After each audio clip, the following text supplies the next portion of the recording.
প্রিয় নবম এবং দশম শ্রেণীর শিক্ষার্থীরা সবাইকে পরিসংখ্যানের উপর আরও একটি নতুন ক্লাসে স্বাগত জানাচ্ছি।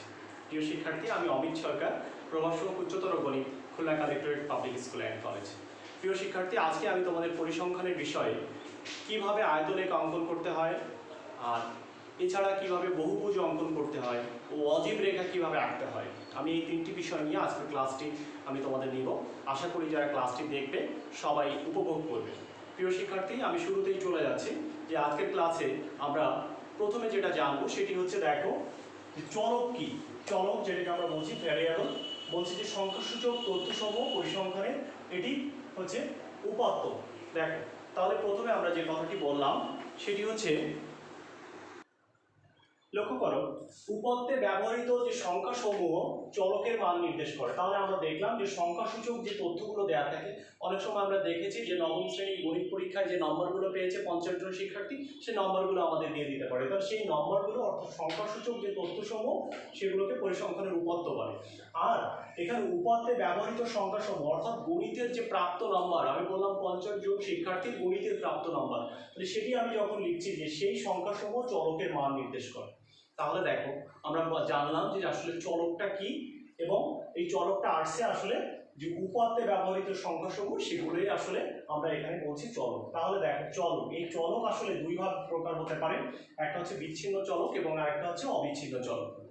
প্রথমে আমরা দেখি বিচ্ছিন্ন চলক কাকে বলে। বিচ্ছিন্ন চলক কাকে বলছি, দেখো যে চলকে শুধুমাত্র যে চলকের মান শুধুমাত্র পূর্ণ সংখ্যা হবে। আমরা নিশ্চয়ই জানি যে পূর্ণ সংখ্যা কোনগুলো। আমরা পূর্ণ সংখ্যা, দেখো আমরা পূর্ণ সংখ্যার মধ্যে পজিটিভ নেগেটিভ হতে পারে, তাহলে আমরা পরিসংখ্যানে সাধারণত আমরা ধনাত্মক সংখ্যাগুলোই দেখে থাকি, কিন্তু সেখানে দেখো 1 2 3 4 এগুলো 0 -1 -2 -3 অর্থাৎ এগুলো থাকতে পারবে। 1.5 থাকবে না, 2.5 থাকবে না, 2.1 থাকবে না। অর্থাৎ বলছে যে মান শুধুমাত্র পূর্ণ সংখ্যা সেইগুলো, অর্থাৎ যে চলকের মান শুধুমাত্র পূর্ণ সংখ্যা সেই চলকগুলোকে আসলে বিচ্ছিন্ন চলক বলি। যেমন দেখি আমরা চিন্তা করি যে আসলে পূর্ণ সংখ্যা কোন কোন সময় চলে আসতে পারে। তুমি উদাহরণ হিসাবে দেখো জনসংখ্যামূলক উপাত্ত। তাহলে আমাদের দেশের বা একটা গ্রামের বা একটা পরিবারের একটা সনের যদি জনসংখ্যা চিন্তা করি, তাহলে কিন্তু সেই জনসংখ্যার মান কখনো কিন্তু 2.5, যে কোনো একটা পরিবারের জনসংখ্যা যদি তুমি চিন্তা করো তাহলে হতে পারে যে 5 জন আছে 2000 সালে, 2001 সালে সেটা হচ্ছে হয়তো 7 জন। এভাবে কিন্তু পরিবারের সংখ্যা বাড়তে বা কমতে পারে। সেক্ষেত্রে আমরা বলি যে জনসংখ্যা কখনো 2.5 তো আর হতে পারবে না, 3.5ও হতে পারবে না। তাহলে জনসংখ্যার যে উপাত্ত সেটি অবশ্যই এটি একটা বিচ্ছিন্ন চলক হবে। আশা করি তোমরা বুঝতে পেরেছো। ঠিক অবিচ্ছিন্ন চলকটা কি, তাহলে যে চলকের মান যে কোনো বাস্তব সংখ্যা হতে পারে। যে কোনো বাস্তব সংখ্যা বলতে আমরা কি বোঝাচ্ছি, 1.5, 1. এরকম 0.33 হতে পারে, হ্যাঁ, এগুলো সব দশমিক ঠিক সব চলে আসতে পারবে। যেমন তুমি যদি কারো বয়স কখনো আমরা এরকম যে 2 বছরও হতে পারে, আবার 2. কিছু বছরও হতে পারে, 2 বছর এত মাসও হতে পারে। উচ্চতা, দেখো উচ্চতাও দশমিক চলে আসতে পারে, আবার নাও আসতে পারে। ওজন, এখানেও দেখো আমরা বলতে পারি যে 1.2 কেজি, এরকম 1.3 কেজি, 0.33 গ্রাম এরকমও বলতে পারি। তাহলে আমরা দেখলাম এগুলো কিন্তু দশমিক আসার সম্ভাবনা আছে, তাই এগুলো হচ্ছে অবিচ্ছিন্ন চলক। আর যেগুলোতে দশমিক আসার সম্ভাবনা নাই, যেমন যদি কোনো গ্রামের জনসংখ্যা যদি চিন্তা করো একটা নির্দিষ্ট সনে, তাহলে কিন্তু সেখানে কোনো দশমিক আসার সম্ভাবনা নেই। তাহলে এটি ছিল আজকের ক্লাসের প্রথম আলোচ্য বিষয়, সেটি হচ্ছে বিচ্ছিন্ন চলক আর অবিচ্ছিন্ন চলক। এখান থেকে কিন্তু তোমাদের বহু নির্বাচনী প্রশ্নে অবশ্যই প্রশ্ন থাকে। আশা করি তোমরা ব্যাপারটি বুঝতে পেরেছো। প্রিয় শিক্ষার্থী, তোমাদের বইয়ের উদাহরণ 3 যে অঙ্কটি আছে, সেই একটি অঙ্ক আমি আসলে নির্ধারণ করবো যে একটি অঙ্ককে আমি তোমাদের 3 ভাবে সমাধান করার চেষ্টা করব। আমি প্রথমে বলেছিলাম যে আজকে গণসংখ্যা নিবেশনের আয়তলেখ আঁকা আমি প্রথমে দেখাতে চাইবো যে কিভাবে সেটিকে থেকে আয়তলেখ আঁকতে হয়, এবং এর পরবর্তীতে আমি এখান থেকে দেখাবো যে কিভাবে সেখান থেকে তোমাদের বহুভুজ, গণসংখ্যার বহুভুজ অঙ্কন করতে হয়, এবং সেই একই অঙ্কের মাধ্যমে আমি দেখাবো যে কিভাবে অজীব রেখা অঙ্কন করতে হয়। তাহলে আমি যে কোনো একটি অঙ্ককে কিন্তু সিলেক্ট করেছি।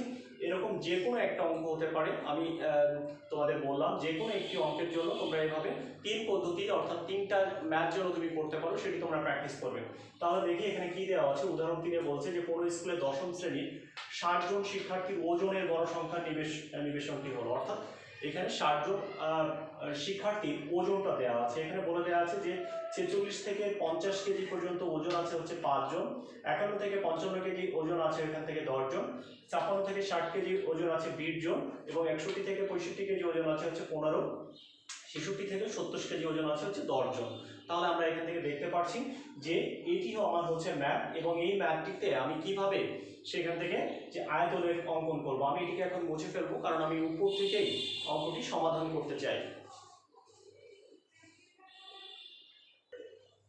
প্রিয় শিক্ষার্থী, আমরা এখন লক্ষ্য করব যে আমাদের যে প্রদত্ত সারণী যে উপাত্তগুলো দেওয়া ছিল সেগুলো আসলে বিচ্ছিন্ন। প্রশ্ন হচ্ছে কেন বিচ্ছিন্ন, আমরা সেটি আগে লক্ষ্য করব। এখানে বিচ্ছিন্ন, এখানে লক্ষ্য করি আমরা যে এখানে দেওয়া আছে 46 থেকে 50, বাট এখানে আছে 51 থেকে শুরু, এখানে 50 বাট এখানে আছে 51 থেকে শুরু।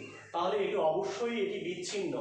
এটি কিন্তু বুঝতে হবে যে এটি যেহেতু এখানে 50 পর্যন্ত ছিল, এটি যদি আমরা 50 থেকে শুরু হতো তাহলে কিন্তু এটি অবিচ্ছিন্ন হতো, বাট এটি হচ্ছে বিচ্ছিন্ন। আর বিচ্ছিন্নকে কি করে অবিচ্ছিন্ন করতে হয় সেটি অষ্টম শ্রেণীতে খুব ভালো করে এটা দেওয়া ছিল। আমি যদি খুব সংক্ষেপে বলি যে 0.5 পিছিয়ে দেবে, 0.5 সামনে এগিয়ে দেবে।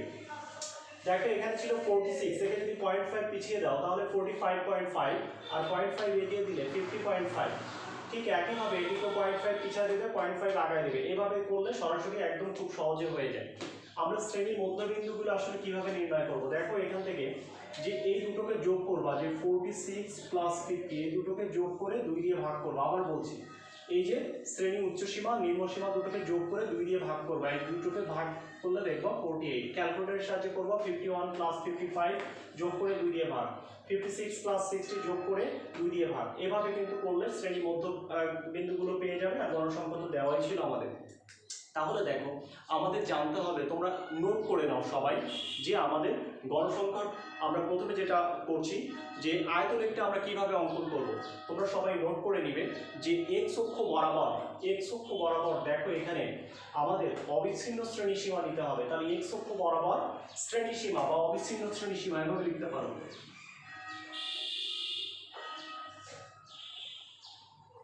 এক্স অক্ষ বরাবর আমাদের নিতে হবে শ্রেণীসীমা, আর ওয়াই অক্ষ বরাবর নিতে হবে গণসংখ্যা।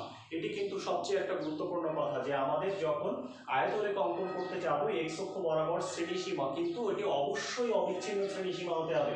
তার চেয়ে সবচেয়ে ভালো এটা তোমরা নোট করে নেওয়া যে এক্স অক্ষ বরাবর অবিচ্ছিন্ন শ্রেণীসীমা আর ওয়াই অক্ষ বরাবর গণসংখ্যা নিয়ে কি আঁকতে হয়, আমাদের আয়তরেখা আঁকতে হয়। আমরা এখন দেখি এটাকে যদি একটা গ্রাফ পেপার চিন্তা করি, দেখো এখানে আমি এটাকে 5 ঘর, এখানে ছোট ছোট 5টা ঘর থাকে, 1টা 2টো 3টা 4টা 5টা এরকম করে করে ঘর আছে। তোমাদের একটু লাল কালি দিয়ে দিয়ে দেখবা একটু গাঢ় দাগ দেওয়া আছে।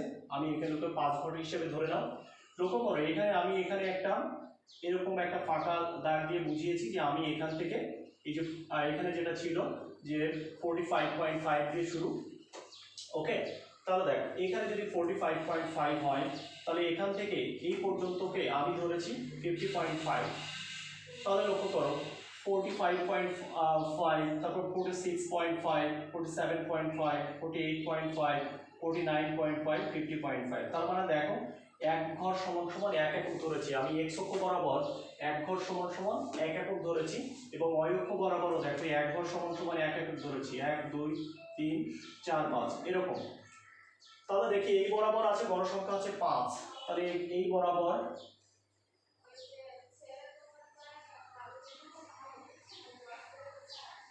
ঠিক এরকম হবে, অর্থাৎ এই 45 থেকে 50.5 পর্যন্ত হবে গণসংখ্যা হবে এই যে 5। তাহলে দেখো এই 5 ঘরে সোজা আমি দাগ দিব, দাগ দিয়ে এভাবে এটাকে যোগ করে দিব। পরেরটা হবে 10, তাহলে কোন পর্যন্ত 50.5 থেকে শুরু করে 55.5 পর্যন্ত। তাহলে এটিকে আমরা দেখি এই পর্যন্ত, এটিকে নিয়ে যাব এই পর্যন্ত, টেনে নিয়ে এই 10। ওকে, তাহলে দেখো এরপরে হবে 20, তাহলে আমরা এটাকে টেনে নিয়ে এই পর্যন্ত নিয়ে যাব, এটাকে টেনে এই পর্যন্ত নিয়ে যাব। তাহলে আমরা বলতে পারি যে এটি হলো 20 পর্যন্ত। এরপরেরটা হবে 15 পর্যন্ত। কোনটার জন্য দেখো 15 যে 60.5 থেকে, তাহলে এটি হবে এই পর্যন্ত, এবং এরপরে যেটি আছে সেটি হবে 10। আচ্ছা, তাহলে দেখি এটাকে আমরা এখন সুন্দর করে এটাকে ডিজাইন করতে পারি। অনেকে কেউ এভাবে ডিজাইন করে, কেউ একটু স্কেচ করে দেয়। হ্যাঁ, তোমরা বিভিন্নভাবে তোমরা ডিজাইন করতে পারো। এটাকে এই একটা একটু বড় দিলা, আরেকটা একটু পাতলা করে দিলা, এভাবে কিন্তু ডিজাইন করতে পারো সুন্দর করে করে।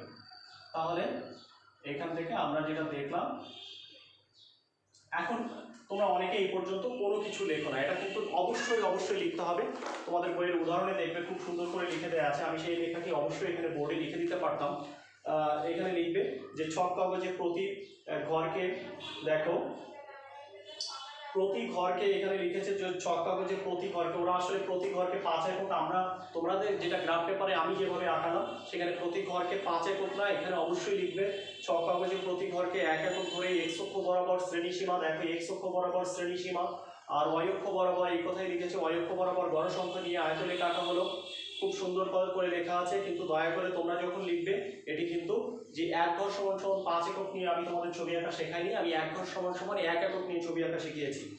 আচ্ছা, এক্স অক্ষ বরাবর শ্রেণীসীমা এই যে দেখো 45.5 থেকে আরম্ভ হয়েছে, মূল বিন্দু থেকে 45.5 পর্যন্ত পূর্ববর্তী ঘরগুলো আছে বোঝাতে এই চিহ্নটা আমরা ব্যবহার করেছি। এই কথাটুকুই লিখে দিবে শুধুমাত্র, কিন্তু এখানে ছক কাগজে আমি তোমাদের যেভাবে শিখিয়েছি যে 1 ঘর সমান 1 একক করে শিখিয়েছি। আশা করি তোমরা খুব সহজে এই নিয়মটি কিন্তু শিখে যেতে পারবে। এখন প্রিয় শিক্ষার্থী, আমি এখানে বারবার করে বলেছিলাম যে আমাদের আয়তরেখা অঙ্কন করতে হয় অবশ্যই অবিচ্ছিন্ন থাকতে হবে, অবিচ্ছিন্ন হতে হবে। কিন্তু আয়তরেখা বাদে আমরা এখন যেটা শিখবো, যদি দেখো এখানে আরেকটা জিনিস শিখিয়ে দিই যে আমাদের এখান থেকেও কিন্তু আমি এর পরবর্তী যেটি তোমাদের শেখাতে চাই সেটি হচ্ছে এই যে বহুভুজ অঙ্কন, গণসংখ্যার বহুভুজ অঙ্কন কিন্তু এখান থেকেও করা সম্ভব হয়, অর্থাৎ এই ছবি থেকেও করা সম্ভব হয়, কিন্তু আমি তোমাদের পৃথকভাবে শেখাতে চাই।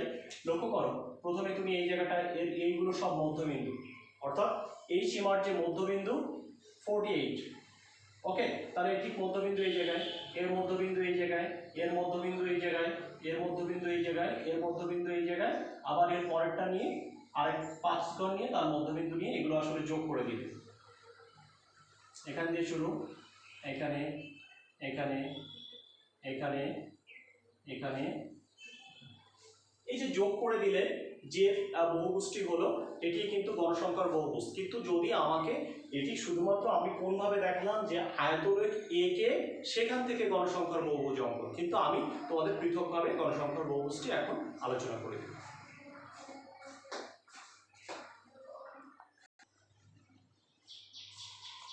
প্রিয় শিক্ষার্থী, আমি সেই একই উপত্য থেকে আমি এখন তোমাদের গণসংখ্যা বহুভুজ আঁকতে হয় এবং সেটি আয়তরেখ ছাড়া, আমি সেটি এখন তোমাদের শেখাবো, যেখানে আয়তরেখ ছাড়া মানে আয়তরেখ আমরা ব্যবহার না করেই সরাসরি একবারেই গণসংখ্যার বহুভুজটি কীভাবে আঁকবো।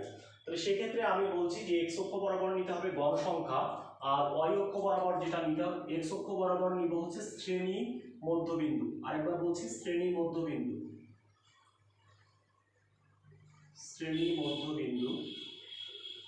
এটি এক্স অক্ষ বরাবর নিব শ্রেণী মধ্যবিন্দু, আর ওয়াই অক্ষ বরাবর নিব হচ্ছে গণসংখ্যা। এখানে আমরা যদি এভাবে লিখি এটা হচ্ছে ওয়াই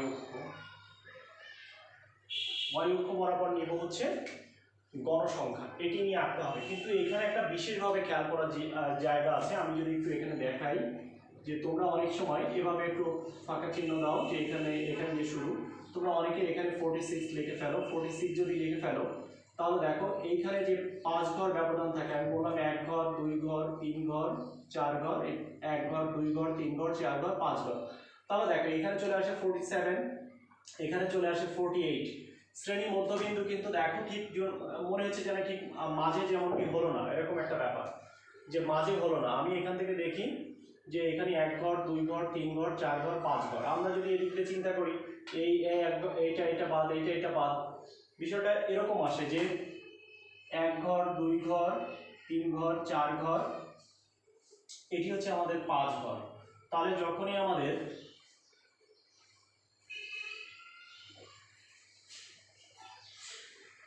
একটা দাগ, দুইটা দাগ, তিনটা দাগ, চারটা দাগ, পাঁচটা দাগ, তো বিষয়টা এরকম যদি হয় আমাদের এখানে, তাহলে সেক্ষেত্রে আমরা দেখি যে আমাদের ঠিক মাঝখানে যেখানে আমাদের পড়ে সেটা কিন্তু একটু আমাদের জন্য হিসাব করাটা একটু কঠিন হয়ে যায়। এখানে যদি লক্ষ্য করো, যদি আমরা এখান থেকে 46 দিয়ে শুরু করতাম তাহলে দেখো 47 48 মনে হচ্ছে আমাদের প্রথম ঘর 2 নম্বর ঘরের সোজাসুজি 48 চলে আসতো। এটা কিন্তু বিশেষভাবে খেয়াল করতে হবে যে 2 নম্বর ঘরের সোজাই 48 চলে আসতো। কিন্তু যদি আমরা একটু বুদ্ধি করি, এখানে দেখো 46 থেকে শুরু না করি 45 থেকে শুরু করি, তাহলে দেখো এই এক ঘর যাওয়া মানে হচ্ছে 46, 47, এখানে কিন্তু 48, অর্থাৎ এই 3 নম্বর ঘরের সোজাসুজি কিন্তু আমাদের তখন আসছে 48, অর্থাৎ এক্স অক্ষ বরাবর যখন 48 তখন এখানে, আর তখন গড় সংখ্যা হবে 5, তাহলে সেই সোজাসুজি যে সোজা 5 এর সোজা ফোঁটা দিব। তারপরে 48, এটা 49, এটা 50, লক্ষ্য করো কত সুন্দর হলো দেখো 51, 52, 53, দেখো একদম ঠিক মাঝের ঘরটা যে, হ্যাঁ তাহলে দেখো এভাবে তখন কিন্তু এক এক ঘর করে সরে যাচ্ছে। আর যদি এখানে তুমি 46 দিয়ে শুরু করতে তাহলে 47, 48 কিন্তু, অর্থাৎ এই ঘরের সোজাসুজি তখন কিন্তু ফোঁটা দিতে হতো, বিষয়টা এরকম। তো চাইলে এখান থেকে তোমরা তখন কিন্তু আর মিলতো না, যেটা হতো সমস্যাটা দেখো কোথায় হতো যে 46, 47, 48, এখানে দেখো 49, এখানে 50, এখানে আবার দিতে হতো তখন এই সোজাসুজি যে দাগ দিতে হতো তখন 51, তারপরে এখান থেকে যে 52, 53, 54, 55, এখানে যে নাম দিতে হতো 56, কিন্তু এখানে নাম আছে কিন্তু 55, অর্থাৎ এই 5 ঘর করে কিন্তু মিলতো না, যার কারণে আমি একটা ঘর কিন্তু সরিয়ে দিয়েছি। এখানে যেটা হলো যে 46 এর জায়গায় এটি কিন্তু আসলে অবিচ্ছিন্ন, যার কারণে এটি কিন্তু বিচ্ছিন্ন অবিচ্ছিন্ন নয়, অর্থাৎ বিচ্ছিন্ন, যার কারণে কিন্তু এই সমস্যাটি তৈরি হচ্ছে। আমি এখানে বুদ্ধি করে 45 দিয়ে শুরু করলাম, তাহলে এই সোজাসুজি এইটা। এরপরে যখন আসবে 53, 51, 52, 53, এই সোজাসুজি যে আসবে 10, তারপরে এখানে যখন আসবে 58, সেই সোজাসুজি যখন হবে 20, আচ্ছা তারপরে আসবে দেখবা এখানে তোমাদের গ্রাফ পেপারে সুন্দর হবে 63, সেই সোজাসুজি আসবে 15, তারপরে দেখো আসবে যখন 68, দেন আসবে হচ্ছে 10, এরকম হয়। এখন অনেকেই আসলে এটা বুঝতে পারে না যে কোন জায়গা থেকে এটা শুরু করবে। তোমরা এই জায়গায়, অর্থাৎ যেখান থেকে শুরু করেছিলে এইগুলোকে তো যুক্ত করলাম, এগুলোকে আমি যুক্ত করতে পারি, তাহলে শেষটা কোথায় রাখবো না, ফাঁকা রেখে দেবো, ঠিক তার পরের ঘরের মাঝখানে নিয়ে এখানে নিয়ে এটাকে যুক্ত করে দেবো। তাহলে ঠিক আগের ঘরে কি করবে, ঠিক যেখান থেকে স্টার্ট হয়েছিল ওই জায়গায় যে যুক্ত করে দিব, এরকম ভাবে। তাহলে এটি কিন্তু তোমাদের আরো একটি শেষ হয়ে গেল। আমরা এখন চলে যাব সরাসরি অজীব রেখা কিভাবে আঁকতে হয়।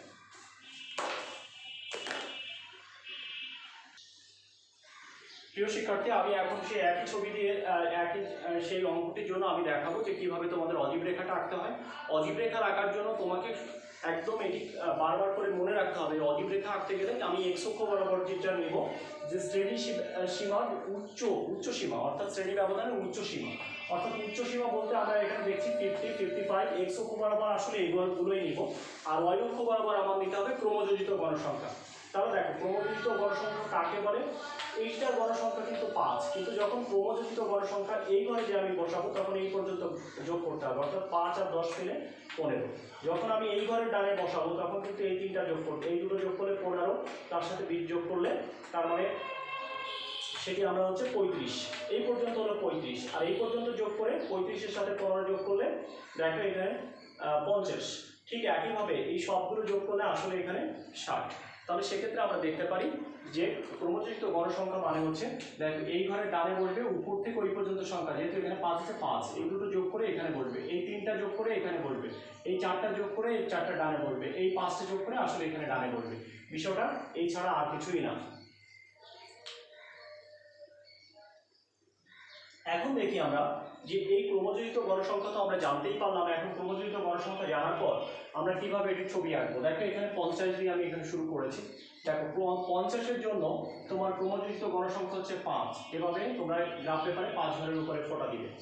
এরপরে যখন 55 সোজা যাব তখন আসলে 15, তাহলে দেখি আমরা এখানে 10, এটি হচ্ছে 15। আচ্ছা, এরপরে যেটি আছে 15 যদি হয় তারপরে আমরা যাব হচ্ছে 35, তাহলে এখান থেকে দেখো 10, 20, 30, 35, অর্থাৎ এই সোজাসুজি চলে আসবে, এই সোজাসুজি 35-এর পর তারপরে আরো 5 ঘর যদি এদিকে যায় তাহলে সেখানে চলে আসবে 50, এরকম। আমি আর একটু নিচে দিলাম কারণ আমার উপরে আর জায়গা নাই, 50, আর এরপরে যেটা আসবে সেটা হচ্ছে 60। তাহলে এগুলো একদম সোজা দাগ করবে, দাগ দিবে। অনেকে স্কেল দিয়ে এভাবে যুক্ত করে দিবে। আচ্ছা, এখন অনেকে এইখানে আগে কোথায় যুক্ত করবে এটা কিন্তু বুঝতে পারে না। তাহলে দেখো আবারও বলছি যে এইখানে আগে এইখানে যুক্ত করে দিতে পারো তোমরা, বা এখান থেকে যদি 50 এখান দিয়ে শুরু করতে তাহলে আগের ঘরে এসে যুক্ত করে দিতাম। এভাবেই কিন্তু ক্রমযোজিত গড় সংখ্যাটা আস্তে আস্তে উপরের দিকে যাবে। এখন দেখো খুব এর নিচে কিন্তু প্রত্যেকটার ক্ষেত্রে লিখতে হবে। ওই যে একটু আগে আমি বলে দিলাম যেভাবে বলেছি প্রত্যেকটার ক্ষেত্রে কিন্তু লিখতে হবে। তোমরা এই লেখার জন্য সবচেয়ে সুন্দর এই বইয়ের 329 নম্বর পৃষ্ঠা যেটি আছে নিচে সেটি লিখে নিও যে ছক কাগজে প্রতি এক ঘরকে একক ধরে x অক্ষ বরাবর শ্রেণী ব্যবধানের উচ্চ সীমা এবং y অক্ষ বরাবর ক্রমযোজিত গণসংখ্যা নিয়ে অজীব রেখা আঁকা হলো। তারপর বলেছিলাম x অক্ষ বরাবর শ্রেণী ব্যবধান কত থেকে শুরু করেছি, 50 থেকে শুরু করেছি, মূলবিন্দু থেকে 50 পর্যন্ত ঘরগুলো আছে বোঝাতে এই ফাঁকা চিহ্ন ব্যবহার করেছি। এই কথাগুলো তোমরা সবসময় সবগুলোর জন্য লিখবে। আশা করি এই ক্লাসটি দেখে তোমরা উপকৃত হয়েছো এবং এই ক্লাসটি দেখার পর যে এই তিনটা বিষয়ের উপরে তোমাদের আরও বেশি বেশি কনসেপ্ট ক্লিয়ার হবে সেই আশাবাদ আমি ব্যক্ত করছি। যদি দেখো আমার গ্রাফ পেপার এত বড় নেই তাহলে তুমি কিন্তু y অক্ষ বরাবর 1 ঘর সমান সমান 2 একক নিয়ে ছবি আঁকবে। 1 ঘর সমান সমান 2 একক, তাহলে এখানে কিন্তু 60 ঘর মানে 60 ঘর থাকা লাগবে না, 30 ঘর থাকলে হয়ে যাবে। 1 ঘর সমান সমান, তাহলে যদি ছোট জায়গায় আঁকতে চাও x অক্ষ বরাবর 1 ঘর সমান সমান 1 একক নিও, আর y অক্ষ বরাবর 1 ঘর সমান সমান 2 একক নিয়ে ছবিটি এঁকো, তাহলে ছবিটি ছোট জায়গার মধ্যে হয়ে যাবে।